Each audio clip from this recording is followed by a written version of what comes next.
오늘은 천사의 얼굴과 같다 와라는 제목으로 하는 말씀 증거하겠습니다. 우리 지난 시간에 예루살렘 교회가 구제하는 일로 인해서 히브리파 유대인들과 또 헬라파 유대인들 사이에 갈등이 일어나게 되었고 교회가 영적인 위기가 생겼지만 사도들을 도와서 함께 동역하는 일꾼들이 세워짐으로써 교회는 영적 질서를 다시 회복할 수 있었고 더욱 힘있게 복음 사역을 감당하는 교회가 되었음을 우리가 살펴보았습니다. 7명의 일꾼을 세웠는데요, 7명의 일꾼을 세울 때 3가지 조건이 있었습니다. 첫 번째는 성령 충만한 사람이었고 기도의 사람이죠. 두 번째는 지혜가 충만한 사람, 말씀의 사람입니다. 그리고 사람들에게 칭찬받는 삶의 열매가 있는 그런 사람들이 교회의 일꾼으로 세워지게 됐죠. 그 7명의 집사님들이 누구죠? 사도행전 6장 5절 말씀 시작.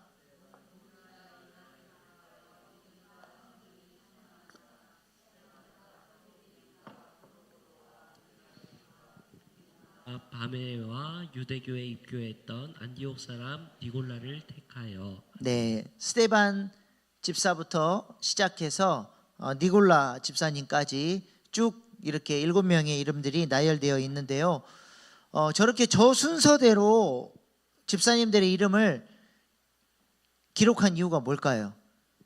우리 교회도 이렇게 보면 장로님들, 안수집사님들, 권사님들 이렇게 돼 있잖아요. 임직순으로 이렇게 돼 있잖아요. 저기 예루살렘 교회는 저 7명의 집사를 어떤 근거로 저렇게 했을까요? 나이 순으로. 네. 또 가나다 순 순종? 순교의 순서대로. 네. 네, 뭐 그것도 맞습니다. 스데반이 순교했기 때문에. 네. 저렇게 7명 성경에서 이렇게 이름들이 쭉 이렇게 나열될 때는 중요도 순으로 성경에 그렇게 기록을 해요. 예수님의 12제자를 기록할 때도 보면 맨 앞에 누가 나와요? 예. 베드로, 안드레, 요한, 이 3사람이 제자들 중에서 핵심 3인방이죠. 예수님이 다른 제자들은 안 데려가셔도 이 3명의 제자는 꼭 데리고 가셔요. 기도할 때도 그렇고 변화산 때도 그렇고 겟세마네 기도할 때도 그렇고 항상 이 3사람은 예수님께서 특별히 더욱 집중해서 가르치고 제자 삼았던 핵심 그룹들입니다. 그러니까 그들이 맨 앞에 이름이 나오는 것이죠. 그래서 가장 먼저 스데반, 7집사도 스데반이 나오고 그 다음에 에디오피아 내시에게 복음을 전하고 또 사마리아 성을 성령의 불로 놀라운 부흥의 역사로 뒤집는 일을 위해서 쓰임받았던 빌립 집사님 이름이 이제 2번째로 이렇게 나오는 것이죠. 그래서 사도행전은 이 7집사 중에서 특별히 2사람 스데반과 빌립 집사님의 사역에 집중을 합니다. 그래서 오늘 본문 말씀 그 다음 7장은 스데반 집사님의 설교와 순교 이야기, 8장은 빌립 집사님의 선교 이야기가 집중적으로 다루어지고 있습니다. 그러니까 예루살렘 교회가 교회의 필요에 의해서 일꾼을 세웠는데 이 일꾼들이 단순히 그냥 구제하는 일만 한 것이 아니라 어떤 일을 했어요? 교회의 핵심 사역인 생명의 말씀을 전하는 그 사역을 평신도 사역자들도 행했다라고 하는 것이죠. 제2의 종교개혁이라는 책이 있습니다. 이 책에서 강조하는 것은 종교개혁 당시에 평신도들에게 성경을 돌려주고 은혜와 믿음으로 우리의 구주 되시는 예수 그리스도를 믿음으로 말미암아 구원받는 이러한 이 종교 개혁은 잘 이루었는데 한 가지 놓친 게 있다. 그래서 제2의 종교 개혁이 일어나야 된다라고 강조를 합니다. 그 종교 개혁의 5대 강령이 있죠. 오직 성경, 오직 은혜, 오직 믿음, 오직 그리스도, 오직 하나님께 영광. 근데 한 가지가 부족한 게 있대요. 그게 뭐예요? 만인 제사장. 성령으로 말미암아 우리를 기름 부어서 우리 모두를 왕 같은 제사장으로 하나님 나라의 일꾼으로 하나님 우리를 불러주셨는데 아직까지도 많은 그리스도인들이 하나님의 일은 사제가 하는 것이고 하나님의 말씀을 전하고 기도하는 것도 사제들이 하는 것이라고 생각을 하고 많은 그리스도인들이 그냥 교회에 구경꾼으로 오는 거예요. 와서 예배 드리고 가면 신앙생활 다 한 걸로 그렇게 생각을 하는 것이죠. 그러나 그렇지 않다는 거죠. 하나님이 우리 모두를 제자로 부르셨고 우리를 통해서 모든 민족이 제자 삼아서 주님께서 가르쳐 주신 모든 것들을 지키고 순종하고 하나님 나라를 세우는 하나님 나라의 일꾼으로 하나님이 우리를 부르셨다는 거죠. 그래서 제2의 종교개혁 저 책은 우리 모두가 왕 같은 제사장이고 주님 나라 위에서 쓰임받아야 한다는 사실을 가르쳐주고 있습니다. 지금 예루살렘 교회가 이런 모습을 보여주고 있는 거예요.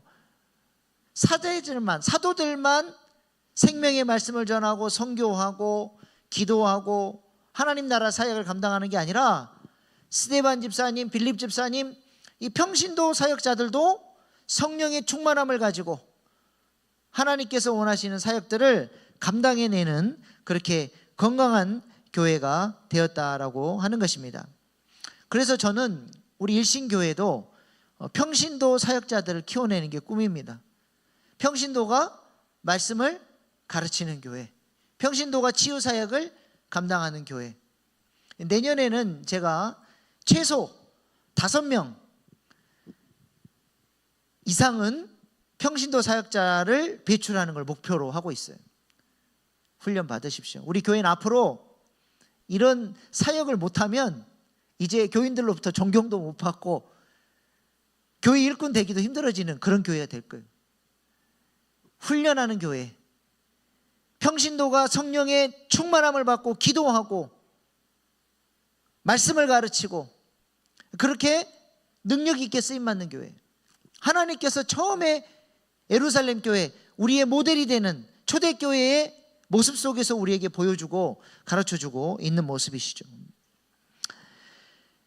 오늘 본문 말씀에서는 스데반 집사님이 어떤 인물이었는지 우리에게 보여주고 있습니다. 먼저 8절 말씀 한번 같이 보겠습니다. 시작. 스데반이 은혜와 권능이 충만하여 큰 기사와 표적을 민간에 행하니. 우리 스데반 집사님이 어떤 사람이었다고 말씀합니까? 은혜와 권능이 충만했다. 충만이라는 것은 뭐예요? 흘러 넘친다는 거예요. 은혜는 성령의 내적 역사를 의미합니다. 성령의 내적 역사를 통해 주님을 닮아가고 주님의 인격을 닮아가는 성화의 역사가 그의 삶 가운데 나타났다는 것이죠. 그리고 권능은 뭐예요? 성령의 외적 역사를 말하죠. 하나님 주신 영적인 권세가 그에게 있어서 주님 주신 그 힘으로 주님께서 맡기신 사명들을 감당하는 그런 사람이었습니다. 그러므로 한마디로 스데반 집사님은 어떤 사람이에요? 성령이 충만한 사람이었다는 거예요. 성령이 충만한 사람, 성령의 내적 역사로 그의 삶에 예수님을 닮아가는 거룩한 성화가 있고 성령의 외적 역사의 기름 부심을 통해서 왕 같은 제사장으로 영적인 권세를 가지고 쓰임받았던 사람이라고 하는 것입니다. 이렇게 성령 충만한 스데반 집사님이 첫 번째로 보니까 무슨 일을 행했다고 얘기해요? 우리 그 8절 말씀 다시 띄워주세요. 큰 기사와 표적을 민간에 행하니. 기사와 표적을 스데반 집사님이 행했다는 거예요. 스데반 집사님이 기도만 하면 병자가 치유되고 사람들이 회복되고 귀신이 쫓겨나는 놀라운 역사가 스데반의 집사님의 사역 가운데 나타났다라고 하는 것입니다. 이전에는 주로 이런 기사와 표적이 누구를 통해서 이루어졌어요? 사도들을 통해서 이루어졌죠. 사도행전 5장 12절. 사도들의 손을 통하여 민간의 표적과 기사가 많이 일어나며 믿는 사람이 다 마음을 같이하여 솔로몬 행각에 모이고, 처음에는 베드로를 중심으로 그 교회의 담임 목사를 중심으로 기사와 표적이 일어났어요. 그리고 나서는 사도들이 함께 이 사역에 동참하게 되고, 더 나아가서는 집사님들까지 이 사역이 점점 이 기름 부으심의 임팔테이션의 기름 부음의 역사가 이 교회 가운데 확산되어지고 그 사역이 점점 넓어지는 것을 보게 되는 것이죠. 이것은 우리 예수님께서 약속하신 말씀이 지금 예루살렘 교회를 통해서 성취되고 있음을 보여주고 있는 것입니다. 마가복음 16장 17절로 18절 말씀 시작. 믿는 자들에게는 이런 표적이 따르니 곧 그들이 내 이름으로 귀신을 쫓아내며 새 방언을 말하며 뱀을 집어 올리며 무슨 독을 마실지라도 해를 받지 아니하며 병든 사람에게 손을 얹은즉 나으리라 하시더라. 아멘. 우리 말씀 읽고 나면 꼭 아멘 하는 거 훈련하십시다. 밑에 것만 다시 해보십시다. 병든 사람에게 시작. 무슨 독을 아멘. 예. 진실로 그렇게 되기를 원합니다. 예. 아멘이라는 뜻이에요. 믿는 자들에게 이런 표적이 따른다는 거예요. 예수님의 이름으로 기도하면 병이 치유받고 귀신이 쫓겨나고 하나님 나라가 확장되어지는 역사가 이루어진다라고 하는 것입니다. 여러분도 예수님을 믿는 자이시죠? 아멘입니까? 그러면 우리에게도 이런 기사와 표적이 일어나는 것이 당연한 거예요. 믿는 자들에게 이런 표적이 따른다. 그게 하나님이 말씀하셨죠. 약속이에요. 약속 붙들고 아까 우리 찬양했잖아요. 약속대로 기도하고 믿고 순종하면 하나님께서 절대로 우리를 실망시키지 않고 약속대로 신실하게 하나님께서 역사해 주는 것이죠. 두세 사람이 모이는 곳에, 주의 이름으로 모인 곳에 나도 그들과 함께한다. 두세 사람이 합심하여 기도할 때 내가 응답하겠다. 주님 말씀하셨죠. 그래서 우리가 이 믿음을 가지고 목장으로 모였을 때 반드시 기도 사역을 해야 돼요. 제가 목장에서 그렇게 기도 사역을 하라 그래도 별로 그렇게 기도 사역하는 모습들을 못 봐요. 우리 그 OW 원칙, 목장 예배의 원칙, 순서. 첫 번째, 웰컴, 서로 환영하고 안부를 묻고. 두 번째, 월십, 두세 사람이 모인 곳에 함께 하시는 하나님을 찬양하고 높여드리는 거예요. 세 번째, 내게 주신 말씀, 월드, 그 말씀을 서로 나누고 이 말씀을 삶으로 적용하기 위해서 서로 격려해주고 결단하고. 네 번째, 다섯 번째가 뭐예요? 위트니스, 다섯 번째가 월크. 두 개 다 기도 사역이에요. 위트니스는 잃어버린 영혼들, 우리가 전도해야 될 영혼들을 위해서 기도하는 영적 전쟁이에요. 어떻게 마귀의 손아귀에 있는 사람들을 어떻게 건져 올리겠습니까? 지금도 혼미케 하는 영이 주의 복음의 빛을 받지 못하도록 끊임없이 방해하고 있는데, 구하라, 그리하면 주실 것이요. 그 영혼들을 위해서 우리가 기도해줘요. 누가 그 영혼들을 위해서 기도하겠습니까? 그 영혼들을 위해서 기도할 때 성령님이 그 마음을 두드려 주시고 열어주셔서 복음을 받아들일 수 있도록 역사해 주는 거죠. 그래서 반드시 빈 방석을 놓고 여러분들이 VIP를 정해놓고 기도하셔야 돼요. 그리고 마지막 다섯 번째는 월크, 우리에게 주신 믿는 자들에게 이런 표적이 따르니 그 믿음을 가지고 서로가 서로를 위해서 기도하는 거예요. 두세 사람이 함께 합심하여 기도할 때에 성령이 역사하시는 것입니다. 목장에서 함께 합심해서 기도할 때 놀라운 기도의 응답이 나타나는 거예요. 믿음으로 기도하십시오. 서로의 문제를 놓고 자녀의 문제, 건강의 문제, 여러 삶의 문제들을 놓고 하나님께서 이미 예수님을 통해서 우리에게 하나님 나라를 주셨다고 말씀하셨으니 죄와 사망 권세가 깨트려지고 하나님 나라가 확장될 수 있도록 기도하는 사역을 반드시 하셔야 됩니다. 제가 예전에 섬겼던 교회에서 목장에서 함께 기도할 때 진짜 놀라운 기적들이라는 것을 봤어요. 제가 여러분 우리 목장 탐방 때도 간증하고 했는데요. 그 3040 그 목장이 6가정이 모였는데 한 가정 빼고 나머지 5가정이 전부 다 불임 가정이에요. 오랫동안 뭐 시험관도 해보고 했는데도 안 되고 어떤 자매는 류마티스가 너무 심해서 독한 약을 먹다 보니까 아예 임신 가능성이 없어요. 아예 그 월경을 못하는 그런 자매도 있었고 소망이 다 포기하고 살아요. 근데 같은 목장으로 5가정이 모인 거예요. 그리고는 서로의 삶을 보니까 우리 목장 안에는 이 문제가 있네. 이 문제를 가지고 우리 같이 기도합자 하고 서로의 가정을 위해서 놓고 이 문제를 놓고 기도했는데 3년이 지났는데 5가정이 전부 다 아이를 갖게 되는 기적이 일어나 버렸어요.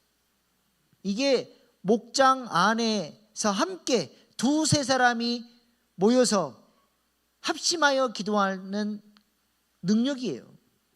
그러고 나니까 그 목자가 저한테 뭐라 그러냐면 목사님 저희 목장은요 자신감이 있어요. 어떤 사람이 우리 목장에 오더라도 우리는 그 사람을 변화시킬 수 있는 그런 자신감이 있습니다. 목장이 아주 그냥 영적인 그 기대감, 우리가 기도하면 하나님이 들어주시고 어떤 사람도 변화시킬 수 있다라고 하는 그런 영적 자신감이 충만한 모습을 봤습니다. 우리 목장들이 그렇게 회복되기를 소망합니다. 그렇게 영적 전쟁하는 목장 될 수 있기를 소망합니다. 그래서 승리의 간증이 터져나오는 그런 목장을 우리가 세워갈 수 있기를 소망합니다. 스데반 집사님의 사역 가운데 이런 놀라운 기적과 표적이 나타나게 됐다는 것이죠. 또한 두 번째로 스데반 집사님은 생명의 말씀을 전했죠. 오늘 본문 9절 10절 시작. 이른바 자유인들 즉 쿠레네인, 알렉스리아인, 길리가와 아시아에서 온 사람들의 회당에서 어떤 자들이 일어나 스데반과 더불어 논쟁할세 스데반이 지혜와 성령으로 말함을 그들이 능히 당하지 못하여. 네. 지금 스데반 집사님이 지혜와 성령이 충만하여서 복음을 전하고 있죠. 저기 나오는 구레네인, 알렉산드레인, 길리가 전부 다 뭐냐면 예루살렘 변방에 있는 도시들이에요. 다 이방 땅에 있는 도시들이죠. 저곳에서 예루살렘으로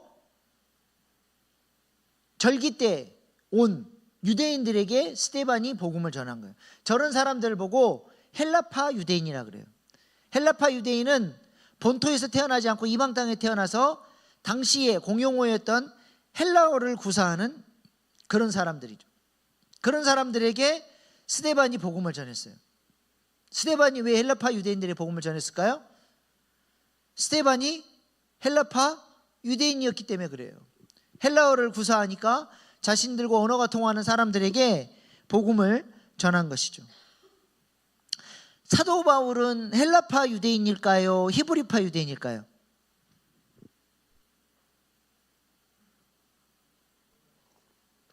헬라파 유대인이에요. 사도 바울이 고향이 어디예요?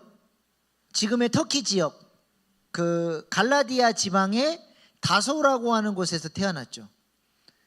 그래서 사도 바울이 그때 당시 공용어였던 헬라어를 잘 구사하기 때문에 하나님께서 이 사도 바울을 사도로 부르셔서 이방인을 위한 사도로, 열방의 복음을 전하는 사도로 사용을 하신 거죠. 그러나 언어가 통한다고 해서 복음을 전하는 게 아닙니다. 복음을 전하는 사람은 어떤 사람이 복음을 전해요? 성령이 충만한 사람이 그 뜨거운 가슴을 가지고 내 안에 계신 성령의 그 역사로 말미암아 복음을 전하지 않고는 견딜 수 없는 뜨거운 마음이 있는 거예요. 그래서 사도 바울이 로마서 1장에서도 자기가 빚진 자다, 빚진 자의 마음으로 내가 이 놀라운 복음을 소유했는데 이것을 전하지 않으면 마치 하나님 앞에 큰 죄라도 범하는 그런 사람인 것처럼 그렇게 다급하고 긴급한 마음을 가지고 사도 바울이 복음을 전한 것이죠. 스데반도 마찬가지입니다. 말을 잘했기 때문에, 논리가 탁월했기 때문에 헬라파 유대인들을 누르고 그들에게 복음으로 압도할 수 있었던 이유가 스데반의 마음 가운데 성령의 지혜와 능력이 충만했기 때문에 그래요. 그들과 논쟁했다는 것은 싸웠다는 게 아니라 예수 그리스도를 주제로 토론하면서 그들에게 복음을 힘있게 전했더니 헬라파 유대인들이 반박을 못하고 스데반의 그 전도의 능력에 압도당해버린 거예요. 그러고 나니까 어때요? 이 헬라파 유대인들이 복음을 아멘으로 받아들였으면 좋았을 텐데 마음이 강팍한 사람은 자기가 듣기 싫은 소리를 들으면 어때요? 그 복음을 전해준 사람을 공격해요. 설교자도 마찬가지. 설교를 하는데 그 설교가 듣기 싫은 사람은 누구를 공격합니까? 설교자를 공격하는. 스데반이 그래서 죽었어요. 스데반이 산헤드린 공의에서 복음을 너무 힘있게 전하니까 그 복음을 아멘으로 받으면 되는데 못 받아들이니까 어때요? 설교자가 꼴보기가 싫은 거죠. 스데반이 그래서 순교한 거. 이 사람들이 그래서 어떻게 합니까? 오늘 본문 11절 12절 말씀 보세요. 시작. 사람들을 매수하게 하여 말하게 하되 이 사람이 모세와 하나님을 모독하는 말을 하는 것을 우리가 들었노라 하게 하고 백성과 장로와 서기관들을 충동시켜 와서 잡아가지고 공회에 이르러 사람들을 매수하고 거짓말로 산헤드린 공의에 고발을 합니다. 스데반의 입장에서 얼마나 억울하고 황당하고 또 이 산헤드린 공의의 살기등등한 모습 앞에 얼마나 두려운 마음이 들고 위축이 되겠습니까? 산헤드린 공의회는 이미 사도들을 3번씩이나 체포했고 직전에는 사도들을 심하게 채찍질하고 한 번만 더 걸리면 죽일 것이라고 하는 강력한 그런 협박을 했던 상황인데 이제 스데반이 지금 그렇게 또 고발당해서 잡힌 거예요. 근데 그 위축되고 두렵고 떨리는 그런 상황에서 스데반의 모습이 어떠했다고 오늘 본문 말씀에 얘기합니까? 15절 말씀 시작. 공회 중에 앉은 사람들이 다 스데반을 주목하여 보니 그 얼굴이 천사의 얼굴과 같더라. 천사의 얼굴과 같더라. 너무 평안하고 그 얼굴에서 복음의 광채가 비친 거예요. 성령 충만한 사람의 능력인 줄로 믿습니다. 사도들이 산헤드린 공의에서 채찍에 맞고 난 이후에 어떠했나요? 우리 같은 사람들을 하나님 나라의 영광스러운 개국 공신으로 불러주시고 나 같은 존재가 주님을 위해서 고난받을 수 있다라고 하는 그 사실로 말미암아 그들이 하나님 앞에 감격하고 찬양하고 예배했던 것처럼 스데반의 마음 가운데 하나님이 주시는 평안함이 있으니까 자기를 하나님이 사용하신다는 그 감격이 있으니까 그 얼굴에서 천사의 얼굴과 같은 모습이 보여진 거예요. 부활하신 예수님, 지금도 만왕의 왕으로 통치하고 계시는 그 왕이신 주님이 관념이나 추상적인 개념이 아니라 실제로 지금 나와 만나주시고 나를 통치하시고 나를 통해 일하고 계신다는 이 사실이 스데반에게 확신으로 실제적으로 믿어지고 역사하니까 이 위축되고 두려운 상황 속에서도 스데반은 마음의 평안함을 가지고 있었던 것이죠. 간절한 소망은 우리가 하나님을 관념이나 지식이 아니라 이렇게 스데반이 힘들고 어려운 상황 속에서도 주님을 실제적으로 경험하고 그 두려운 상황에서도 평안함을 유지할 수 있었던 그 능력, 그 성령 충만한 능력이 우리의 능력 될 수 있기를 소망합니다. 오늘 본문 말씀이 우리에게 보여주는 스데반의 모습을 정리해 보면 예수님을 믿는 사람들에게 반드시 나타나야 될 두 가지 열매가 스데반에게 보여주고 있어요. 우리가 예수님을 믿을 때 주님이 우리에게 두 가지를 회복시켜 주셨죠. 첫 번째는 살아계신 하나님의 아들로 오셔서 예수님이 우리에게 아버지의 생명, 아버지의 사랑을 우리 마음에 부어주셨어요. 그래서 우리는 그 사랑 안에서 그 생명이 성숙하고 성장하고 성화되어져서 그리스도의 편지가 되고 향기가 되고 천사의 얼굴과 같은 선한 영향력을 끼치는 사람으로 세워져야 돼요. 예수님이 그것을 위해서 살아계신 하나님의 아들로 오셨죠. 근데 스데반은 지금 그 아버지의 사랑의 능력, 그 생명의 능력이 자라서 그의 얼굴에서 천사의 얼굴이 비춰지는 그리스도의 편지로서 향기로서 성숙해 있는 모습을 우리가 보게 되는 것이죠.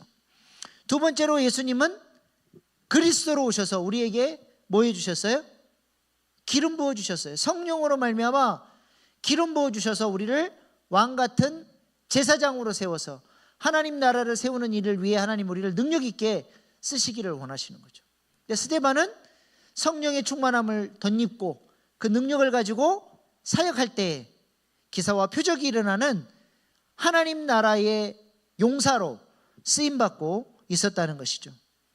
이러한 스데반의 두 가지 열매, 내게 심겨진 예수 생명이 가만히 있는 게 아니라 20년 30년 교회 다녀도 평생 어린아이 수준으로 아무것도 못하는 존재가 아니라 성숙하고 또 자라고 또 성화돼서 그의 삶의 모습 속에, 언어 속에, 행동 속에 예수 그리스도의 향기가 묻어나는 그런 영적인 어른으로 자라는 거예요.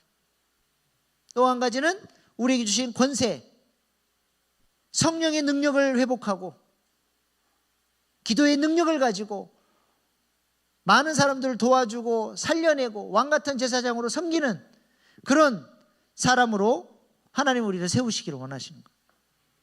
이것이 우리를 향한 하나님의 소원이요, 우리를 구원하신 목적이라는 거예요. 이게 얼마나 하나님의 소원이냐? 창세기부터 성경 전반에 걸쳐서 하나님이 이것을 두고 또 얘기하세요. 이것이 복이다. 내가 너희를 이런 존재로 세우고 싶다. 내가 너희를 이렇게 세우고 싶다. 이것이 나의 소원이다. 계속 얘기를 해요. 여러분의 모습을 보십시오. 내 안에 심겨진 예수 생명이 자라고 있습니까? 예수 그리스도의 편지로, 향기로 그렇게 주님 나라 위하여 생명 살리는 일을 위해 여러분 쓰임받고 계십니까? 여러분에게 성령의 권능이 나타나고 있습니까? 이걸 놓고 기도하셔야죠. 이것이 우리의 기도 제목이 되어야 되는 것입니다.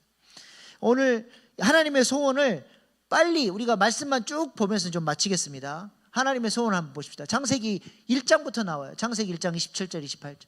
하나님이 자기 형상 곧 하나님의 형상대로 사람을 창조하시되 남자와 여자를 창조하시고 하나님의 형상 하나님의 씨를 사람에게 심었어요. 하나님이 그들에게 복을 주시며 하나님이 그들에게 이르시되 그 하나님이 심겨놓은 생명이 생육하고 번성하여 땅에 충만하라. 그리고 하나님이 그들에게 권세를 주셔서 땅을 정복하라. 바다의 물고기와 하늘의 새와 땅에 움직이는 모든 생물을 다스리라. 다스리는 권세. 그래서 아담과 하와를 통해서 의의 생명이 생육하고 번성하고 충만해지기를 원했고 의의 민족을 아담과 하와를 통해 이루기를 원하셨어요. 그리고 아담과 하와에게 권세를 주셔서 그들을 말미암아 하나님 나라가 확장되어지는 그들의 섬김을 통해서 에덴 동산이 점점 확장되어져가는 그 계획을 하셨죠. 죄가 들어왔어요. 죄는 이 두 가지를 깨트려 버려요. 하나님의 형상, 하나님의 씨를 잃어버리게 하고 통치의 권세를 빼앗아가죠. 그래서 하나님이 노아의 후손들을 선택하시죠. 노아를 의인으로 부르시고 그를 선택하셔서 노아에게도 또 이 말씀을 하세요. 창세기 9장 1절 2절 시작. 하나님이 노아와 그 아들들에게 복을 주시며 그들에게 이르시되 생육하고 번성하여 땅에 충만하라. 노아가 의인이잖아요. 그 의의 생명이 노아와 그 아들들을 통해서 생육하고 번성하고 충만해지기를 원했어요. 2절 시작. 땅의 모든 짐승과 모든 공중의 모든 새와 땅에 기는 모든 것과 바다의 모든 물고기가 너희를 두려워하며 너희를 무서워하리니 이것들은 너희의 손에 붙었음이니라. 이것들을 너희 손에 붙였다. 우리에게 권세를 주셨다. 근데 노아의 후손들도 바벨탑을 쌓고 하나님의 뜻을 이루지 못하고 대적합니다. 그래서 하나님은 갈대아 우르에서 아브라함을 선택하여 부르시고 그에게 복을 주시고 그를 통해서 다시 이 소원을 이루가기를 원하셨어요. 창세기 12장 2절로 7절 시작. 너는 내가 너로 민족을 이루고 내게 복을 주어 내 이름을 창대하게 하리니 너는 복이 될지라. 아브라함이 믿음으로 의로워졌잖아요. 아브라함의 그 의의 생명이 생육하고 번성하고 충만해져서 민족을 이루기를 하나님 원하셨어요. 7절 여호와께서 아브라함에게 나타나 이르시되 내가 이 땅을 내 자손에게 주리라 하신지라. 자기에게 나타나신 여호와께 그가 그곳에서 제단을 쌓고 땅을 줄게. 이 땅을 네가 통치하고 다스려서 하나님 나라로 세워가라. 하나님이 말씀을 하신 것이죠. 이후에 하나님은 아브라함의 믿음이 흔들릴 때마다 위로가 필요할 때마다 반복적으로 이 두 가지 복을 말씀하셨어요. 롯과 갈라졌을 때 창세기 13장 14절 16절 시작. 롯이 아브람을 떠난 후에 여호와께서 아브람에게 이르시되 너는 눈을 들어 너 있는 곳에서 북쪽과 남쪽 그리고 동쪽과 서쪽을 바라보라. 보이는 땅을 내가 너와 내 자손에게 주리니 영원히 이르리라. 내가 내 자손의 땅을 티끌 같게 하리니 사람이 땅의 티끌을 능히 셀 수 있을진데 내 자손도 세리라. 아멘. 내가 너로 큰 민족을 이뤄서 이 땅 네가 동서남북 바라보는 이 땅을 너에게 줄 것이다. 너를 통해서 하나님 나라를 이루어갈 것이다. 하나님이 말씀하셨죠. 하나님의 약속이 더디다 느껴져서 엘리에셀을 상속자로 삼으려고 할 때 하나님은 또 말씀하셨습니다. 창세기 15장 5절 7절 시작. 그를 이끌고 밖으로 나가 이르시되 하늘을 우러러 무뼈를 셀 수 있나 보라. 또 그에게 이르시되 내 자손이 이와 같으리라. 아브라함이 여호와를 믿으니 여호와께서 이를 그의 의로 여기시고 또 그에게 이르시되 너는 이 땅을 내게 주어 소유를 삼게 하려고 너를 갈대아인의 우르에서 이끌어낸 여호와니라. 아멘. 내가 너로 큰 민족을 이루고 이 땅을 통해서 내가 하나님 나라를 이룰 것이다 말씀하시죠. 또 이스마엘이 태어나고 넘어졌던 아브라함을 하나님이 할례를 통해서 다시 일으키시고 또 약속하세요. 창세기 17장 6절 8절 내가 너로 심히 번성하게 하리니 내가 내게서 민족들이 나게 하며 왕들이 내게로부터 나오리라. 내가 내 언약을 나와 내 손 사이에 세워서 영원한 언약을 삼고 너와 내 후손의 하나님이 되리라. 너와 내가 거류하는 이 땅 곧 가나안 온 땅을 주의 영원한 기업이 되게 하고 나는 그들의 하나님이 되리라. 네, 하나님의 소원이에요. 아브라함에게만 지금 벌써 몇 번이나 반복해서 말씀하십니다. 여러분이 이 비전이 여러분의 비전입니까? 하나님께서 여러분이 그걸 기대하시는 거예요. 내가 너에게 예수 생명 심었다. 그 생명이 생육하고 번성하고 충만해지기를 원한다. 그 생명이 자라서 내가 너의 모습 속에서 예수의 모습을 보고 싶다. 내가 너에게 권세 줄 텐데 그 권세를 기도를 통하여서 하나님 나라를 확장하고 왕같은 제사장으로 승리하는 죄와 사망 권세를 이기는 일을 위해 내가 너를 사용하고 싶다. 하나님의 소원이에요. 그리스도인들이 이 비전을 자기 비전으로 보지 못해. 하나님이 얼마나 답답하시겠습니까? 아브라함에게만 그렇게 하셨나요? 이삭에게도 또 말씀하세요. 창세기 26장 4절 시작. 내 자손을 하늘의 별과 같이 번성하게 하며 이 모든 땅을 내 자손에게 주리니 내 자손으로 말미암아 천하 만민이 복을 받을지니라. 내 자손을 하늘의 별과 같이 번성하게 하고 내가 이 땅을 내 자손에게 주겠다. 야곱에게는 안 하셨습니까? 야곱에게도 또 하셨어요. 창세기 35장 11절 12절 시작. 하나님이 그에게 이르시되 나는 전능한 하나님이라 생육하며 번성하라. 한 백성과 백성들의 총회가 내게서 나오고 왕들이 내 허리에서 나오리라. 내가 아브라함과 이삭에게 준 땅을 내게 주고 내가 내 후손에게도 그 땅을 주리라 하시고. 하나님 집요하게 말씀하시죠. 아브라함, 이삭, 야곱 계속해서 내가 이 의의 생명을 생육하고 번성해야 할 것이다. 이 땅을 너를 통해서 하나님 나라를 이룰 것이다. 계속 말씀하십니다. 이 약속의 성취를 이루어가는 게 구약의 역사예요. 하나님께서 이스라엘 백성들을 생육하고 번성하고 충만케 하시기 위해서 애굽으로 집어넣어서 그곳에서 민족을 이루게 하시고 생육하고 번성한 그 민족을 모세를 보내서 인도에 내서 가나안 땅으로 데리고 가서 그 땅을 정복하고 그 땅에 하나님 나라를 세우는 역사가 구약 성경의 역사예요. 이 두 가지를 위해서 하나님께서 집중하고 계시고 그렇게 이스라엘 백성들을 인도하고 계신다는 거예요. 우리가 신앙생활하고 우리 일신교회가 뭐에 집중해야 되겠습니까?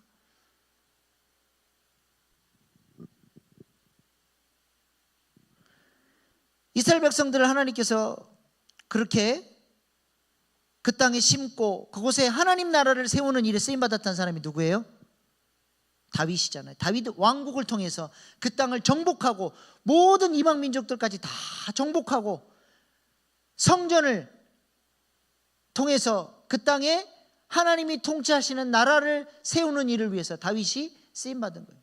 그래서 아브라함과 다윗이 중요해요. 아브라함은 그 씨가 의의 생명이 생육하고 번성하고 충만해지는 일을 위해서 쓰임받았던 사람이라면 다윗은 그 땅에 성전을 세우고 하나님 나라를 세우는 일에 쓰임받았던 사람이에요. 근데 다윗의 후손들이 또 타락하고 잘못된 길로 가서 포로로 잡혀가죠. 하나님이 그들을 포로에 해서 회복시키시면서 어떤 비전을 주셔요? 이사야서 60장 22절 시작. 그 작은 자가 천을 명을 이루겠고 그 약한 자가 강국을 이룰 것이라. 때가 되면 나 여호와가 속히 이루리라. 야, 구약 성경 내내 하나님이 뭘 강조하고 계십니까? 내가 그 작은 자가 1000명, 의의 생명이 너희 안에 심겨진 의의 생명이 생육하고 번성하고 충만해져서 1000명을 이루는 것. 너희가 지금은 약하지만 내가 너희에게 권세를 줘서 하나님 나라를 회복하는 권세자들로 내가 너희를 세울 것이다. 계속 하나님 말씀하시는 거예요. 이를 위해서 예수님이 이 땅에 오셨죠. 그래서 마태복음을 시작하는 첫 구절에 예수님을 뭐라고 소개해요? 아브라함과 다윗의 자손 예수 그리스도의 족보라. 예수님이 뭐하러 오셨어요? 아브라함 사역, 다윗 사역으로 하러 오셨대요.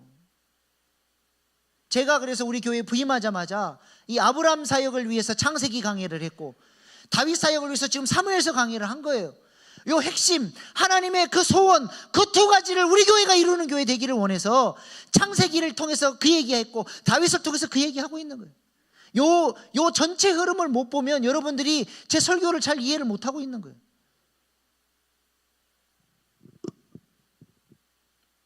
그리고 교회에게 이 사역 아브라함 사역, 다윗 사역을 맡기신 거예요. 사도 바울도 무슨 사역을 했어요? 사도행전 9장 20절 22절 시작. 스스로 각 땅에서 예수가 하나님의 아들이심을 건파하니 듣는 사람이 다 놀라 말하되 이 사람이 예루살렘에서 이 이름을 부르는 사람을 멸하려던 자가 아니냐. 여기 온 것도 그들을 결박하여 대제사장들에게 끌어가고자 함이 아니냐 하더라. 사울은 힘을 더 얻어 예수를 그리스도라 증언하는 다메섹에 사는 유대인들을 당혹하게 하니라. 아멘. 다메섹 도상에서 사도 바울이 예수님을 만나고 율법에 통달한 자 아닙니까? 사도 바울이 예수님의 관점으로 구약을 봤더니 딱 두 가지가 정리가 돼버린 거예요. 그래서 예수님을 만나자마자 첫 번째로 예수가 뭐라고요? 하나님의 아들이시다. 두 번째, 예수가 그리스도다. 이게 사도 바울의 사역의 핵심 두 가지 메시지예요. 예수가 하나님의 아들로 오셔서 우리에게 하나님의 생명을 주셨고 이 생명이 우리 안에 심겨져서 구원을 받고 이 생명이 자라서 우리가 그리스도의 편지로 향기로 세워져야 된다. 새 언약 시대의 일꾼으로 쓰임받아야 된다. 성령을 통해서 예수님이 우리에게 그리스도로 기름 부어주셨으니 그 기름 부음 받은 자의 사명, 왕 같은 제사장의 사명을 우리가 감당하며 하나님 나라를 세워가는 일을 위해서 쓰임받아야 돼요. 사도 바울은 예수님을 딱 만나자마자 구약을 탁탁 털어서 두 가지 복음의 핵심을 정확하게 짚고 그때로부터 복음을 전하기 시작했던 거예요. 우리 교회가 어떤 방향으로 가야 되겠습니까? 우리 교회가 무슨 사역을 해야 되겠어요? 생육하고 번성하고 충만해지는 사역, 예수 생명 전하는 사역, 전도하는 사명. 전도 축제를 해도 관심이 없고 잃어버린 영혼에 대한 안타까움도 없고 기도도 없다면 우리는 지금 하나님이 부르신 복음의 핵심을 놓치고 살고 있는 거예요. 내 안에 심겨진 예수 생명이 자라야죠. 성화되어져야죠. 여러분, 그 성화를 위해서 뭘 하고 있습니까? 가만히 있으면 성화됩니까? 훈련 받으셔야죠. 말씀으로 채워져야죠. 스데반이 평신도 집사가 이제 다음 주에 보세요. 설교가 창세기부터 성경 전반을 훑어버려요. 성경을 완전히 통달하고 있어요. 그건 목사만 하는 사역입니까? 아니에요. 여러분, 주님 앞에 섰을 때 저는 목사가 아니었습니다, 그렇게 변명할 수 없어요.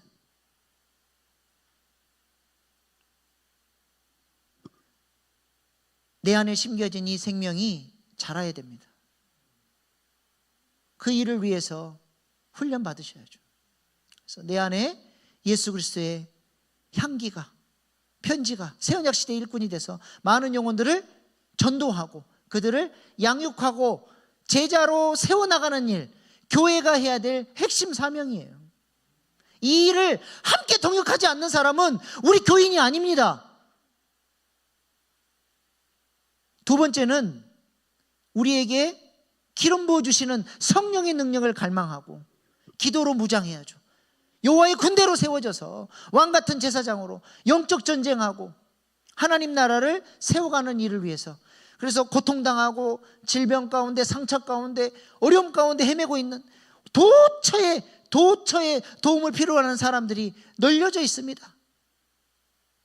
그들을 우리 교회로 초대하고 복음의 능력으로 그들을 회복시켜주고 치유하고 변화시켜서 그들도 우리와 동일하게 하나님 나라를 위해서 일할 수 있는 일꾼들로 세워나가는 교회, 그것이 우리 교회가 가야 될 두 가지 방향성이요. 예루살렘 교회가 그 일들을 하고 있었고 심지어는 평신도 스데반 집사님도 이 두 가지 사역을 위해서 신앙이 성숙하고 복음을 전하고 기도했더니 기사와 표적이 나타나고,